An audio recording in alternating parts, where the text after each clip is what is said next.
నమస్తే, నేను మీ చంద్రశేఖర్. గతంలో మనం వార్తలు పొందడానికి చాలా పరిమితమైన ప్రసార సాధనాలు ఉండేవి. ఇటీవల కాలంలో సోషల్ మీడియా విప్లవం వచ్చింది.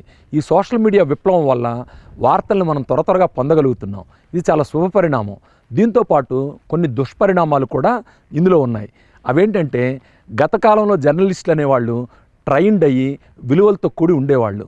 ఈ రోజున సోషల్ మీడియాలో అలాంటి ట్రైనింగ్ లేకపోవడం, అలాగే వీళ్ళు ప్రసారం చేసే వార్తలకి ఓ సెన్సార్షిప్ లేకపోవడం వల్ల వాళ్ళ ఇష్టానుసారంగా మనుషుల్లో మంచివాళ్ళు చెడ్డవాళ్ళు ఉంటారు కదా, అలాగే వీళ్ళల్లో కూడా విలువలు ఉన్నవాళ్ళు విలువలు లేని వాళ్ళు ఉంటారు. ఇలాంటి విలువలు లేని సోషల్ మీడియా అసురులనాలో మరేమనాలో తెలీదు.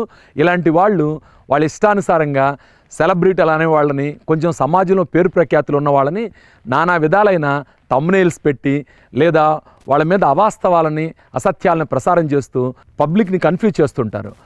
ఇందులో బాధితులు ఎవరయ్యా అంటే కొంచెం సెలబ్రిటీలు అయిన వాళ్ళు, ముఖ్యంగా రాజకీయ నాయకులు, సినీ రంగంలో ఉండేవాళ్ళు, క్రీడా రంగంలో ఉండేవాళ్ళు, వ్యాపార రంగంలో ఉండేవాళ్ళు. ఇలాంటి వాళ్ళు అందరూ బాధితులే.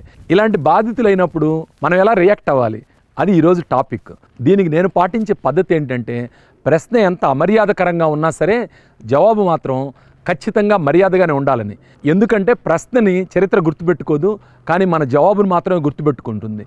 ప్రశ్నించిన వ్యక్తి అన్నోన్ పర్సన్, కానీ జవాబు చెప్పిన వ్యక్తి సెలబ్రిటీ. మీరు ఇలాంటి బాధితులు అవుతున్నారా అంటే కారణం మీకు మంచి పేరు ప్రఖ్యాతి వస్తుందన్నమాట. అందువల్లే మీ మీద వాళ్ళు దాడి చేస్తున్నారు. మీకు పేరు ప్రఖ్యాతి లేదనుకోండి, మిమ్మల్ని ఎవరు పట్టించుకుంటారు? ఇలాంటివి జరిగినప్పుడు, అపవాదులు వచ్చినప్పుడు ఎంతో బాధ కలుగుతుంది. ఎందుకంటే సంవత్సరాల తరబడి కేవలం పరువు, ప్రతిష్ట, మంచితనం, నలుగురికి ఉపయోగపడాలనే తత్వం, ఇలాంటి వాటితో నిర్మించుకున్న కెరియర్ ఎవరో 4 వీడియోలు పెట్టి మీ మీద మీరు అసత్యవాదని, మోసగాడని, దొంగ అని, ఇలాంటివి అసలు ఎలాంటి విలువలు లేకుండా ఈ మధ్యకాలంలో గమనిస్తే రాజకీయ నాయకుల మీద చివరికి వాళ్ళ తల్లిదండ్రులు, వాళ్ళ పుట్టుకలు ఎంత హీనానికి దిగజారంటే దానికి మాటలు లేవు వర్ణించడం కోసం. చాలా బాధ కలుగుతుంది ఇలాంటి విషయాలను వింటే. మిత్రులారా, మీరు ఇలాంటి వాటికి బాధితులయ్యారా? సంయమనం పాటించండి. ఎందుకంటే సుకరానికి బురదలో తిరగడం సంతోషంగా ఉంటుంది. దాన్ని మీరు కౌగిలించుకుంటారా? దాంతో కొట్లాటకి వెళ్తారా? వెళ్ళకండి. దాన్ని అదిలించే వ్యవస్థల్ని ఆశ్రయించండి. కుక్క వచ్చి మిమ్మల్ని కరిచింది, మీరేం చేస్తారు? దానికి మందు రాసుకోవడం తప్ప కుక్కను మీరు కరవలేరు కదా, ఏదో కర్ర తీసుకొని అదిలిస్తారు. జెన్యున్గా మీ మీద ఏదైనా విమర్శలు వచ్చినాయా, వాటికి తగు జవాబు చెప్పండి. కెరియర్ మీకు ఇంపార్టెంట్. ఇలాంటి వాళ్ళు వస్తూ ఉంటారు. దొంగతనాలు జరగకూడదు, బ్లాక్మెయిల్స్ జరగకూడదు, అవి ఆదర్శం. అవి జరుగుతూనే ఉంటాయి. మీరు దారిని వెళతారు, రోడ్లన్నీ కొత్తగా అద్భుతంగా ఉంటాయా? గుంటలు ఉంటాయి.